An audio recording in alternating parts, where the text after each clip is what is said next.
ఎవరు సమర్థించారు రాజుగారు? ఎవరు సమర్థించలేదు. సమర్థించేటువంటి జనం కూడా కొద్దిమంది ఉంటారు. అసలు ఏం జరిగింది? అసలు ఫస్ట్ బ్రీఫ్గా, ఎక్కడైతే పల్నాడు ప్రాంతంలో ఒక వ్యక్తి బెట్టింగులకు పాల్పడి అతను సూసైడ్ చేసుకొని చనిపోతే, అతను కొన్ని అప్పులు పాలైతే, లేదా ఆ కుటుంబం లేదా కొంతమంది ఎవరో అక్కడ ఒక విగ్రహాన్ని ఏర్పాటు చేస్తే ఆ విగ్రహానికి వెళ్ళొచ్చారు. ఆ వెళ్ళిన సందర్భంగా జగన్మోహన్ రెడ్డి గారు అక్కడికి వెళ్ళినప్పుడు అక్కడ ఉన్నటువంటి వైఎస్ఆర్సీపీ పార్టీ కార్యకర్త, లేక వైఎస్ఆర్ జగన్మోహన్ రెడ్డి గారి సానుభూతిపరుడా లేకపోతే అభిమాన ఒక ప్లకార్డు పట్టుకున్నాడు. ఆ ప్లకార్డులో ఉన్నటువంటి సారాంశం ఏంటి అంటే, 2029లో వైఎస్ఆర్సీపీ వచ్చిన వెంటనే గంగమ్మ తల్లి జాతరలో వేట తలలు నరికినట్టు రఫ అని నరుకుతాం ఒక్కొక్కడిది. ఇది వాళ్ళు పెట్టింది. ఇది జనరల్గా సమాజం ఎవరైనా సరే దాన్ని చూస్తే ఎవరు కూడా దాన్ని ఒప్పుకోరు.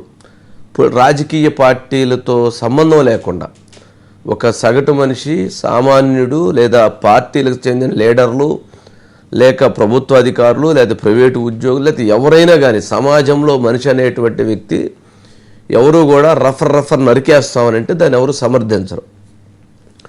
అయితే జగన్మోహన్ రెడ్డి గారు ఈరోజు ప్రెస్ కాన్ఫరెన్స్లో మాట్లాడుతూ దాని గురించి 1-2 సార్లు దాని మీద మీడియాతో మాట్లాడుతూ దాన్ని ఆయన రఫర్ నరుకుతాం అని అంటాం మంచిదే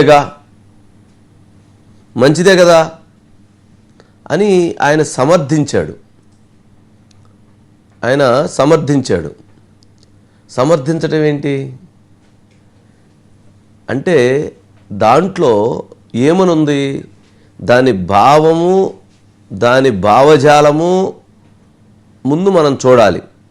దాని భావము భావజాలం ఏంటి అని అంటే, 2029లో వైఎస్ఆర్సీపీ వచ్చిన వెంటనే గంగమ్మ తల్లి జాతరలో వేట తలలు నరికినట్లు రఫ మని నరుకుతాం ఒక్కొక్కడిది. ఎవరిది నరుకుతారు? నరేంద్ర మోదీ గారిదా, చంద్రబాబు నాయుడు గారిదా, పవన్ కళ్యాణ్ గారిదా, లోకేష్ గారిదా, లేక అంటే అక్కడ బీజేపీనా, టీడీపీనా, జనసేన, లేకపోతే ఎవరిదని మెన్షన్ చేయలా, ఒక్కొక్కడిది అన్నారు. అంటే ఎవరిది? సామాన్య మానవులదా, ప్రజలదా, ఉద్యోగులదా, పోలీసులదా, మహిళలదా, పిల్లలదా, ఎవరిది? ఎవరిది నరకాలనుకుంటున్నారనేది మెన్షన్ చేయలా. రాజుగారు, మీరు ఆ టైటిల్ చూస్తే ఆ బోర్డు పక్కన ప్లే అవుతున్నది. ఆ పక్కన ప్లే అవుతున్న బోర్డుని కనుక గమనిస్తే క్లోజ్గా, దాంట్లో ఇదిగో తెలుగుదేశం వాళ్ళది, ఓకే ఆ పార్టీ వాళ్ళు అన్నారు అనుకోవచ్చు, లేక జనసేన వాళ్ళది, లేక బీజేపీ వాళ్ళది, లేక మోదీ గారినో చంద్రబాబు నాయుడు గారినో సమ్ ఎక్సో వైయో జడ్డో ఎవరినో ఒకరిని అలా అసలు పెట్టలేదు.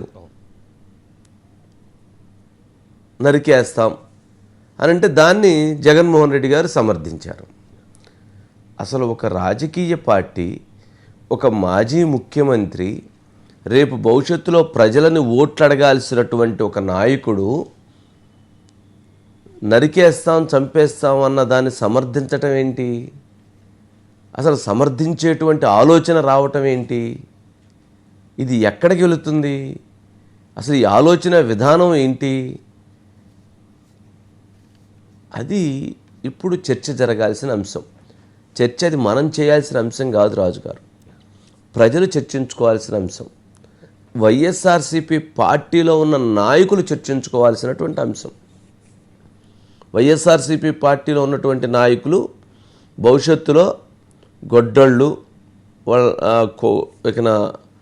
కత్తులు ఇట్లాంటివి ఎత్తుకొని వెళ్ళి ప్రజలని నరకటానికి, లేక వాళ్ళని వ్యతిరేకించినటువంటి వాళ్ళని నరకటానికి, లేక ఆస్తుల కోసం నరకటానికి, లేక వాళ్ళకి నచ్చకపోతే నరకటానికి వాళ్ళు ఈ రకమైనటువంటి ఒక విధానాన్ని అవలంబిస్తారా? అవలంబించేటువంటి విధానాన్ని సమర్థిస్తారా? సమర్థించి నరకాలి అనుకున్నటువంటి వాళ్ళ పార్టీలో ఉండొచ్చు. ఇటువంటి నరకటాలు తప్పు అనుకున్నటువంటి వాళ్ళు ఆ పార్టీలో ఉండటం శ్రేయస్కరం కాదేమో అన్న చర్చ ఇప్పుడు ముందుకు వెళుతూ ఉంది.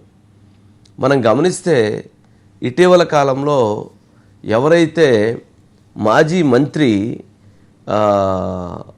కారుమూడి నాగేశ్వరరావు ఒక బహిరంగ సభలో మాట్లాడాడు.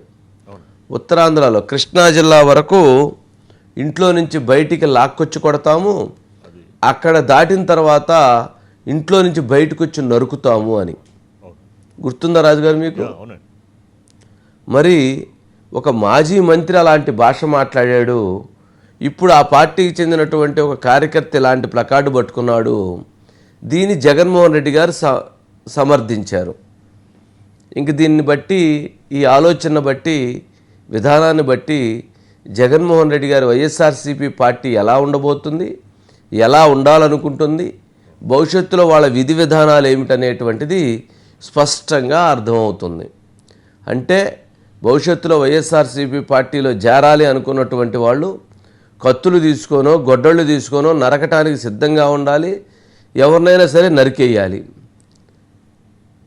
ఒక మనిషిని చంపటం అనేటువంటిది అత్యంత నేరమైనటువంటి చర్య, అత్యంత క్రూరమైనటువంటి చర్య. మరి జగన్మోహన్ రెడ్డి గారు వైఎస్ఆర్సీపీ పార్టీలో ఉన్నటువంటి వాళ్ళ ఆలోచనల్ని నరకటానికి, చంపటానికి సిద్ధం చేస్తున్నారా?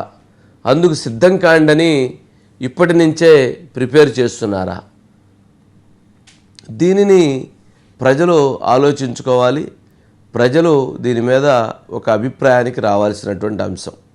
భవిష్యత్తులో ఇది నిజం అవుతుందా, నిజం కాదా అనేటువంటిది పక్కన పెట్టినా, నిజం అవుతుందా కాదా అని అంటే ఒక కార్యకర్త తప్పు చేసినప్పుడు దాన్ని తప్పు అని చెప్పకుండా దానిని సమర్థించినప్పుడు ఆ పార్టీలో ఉండేటువంటి ఎవరైతే కొంతమంది ఇటువంటి చర్యలకు పాల్పడరనేటువంటి సందేహం కూడా లేదు.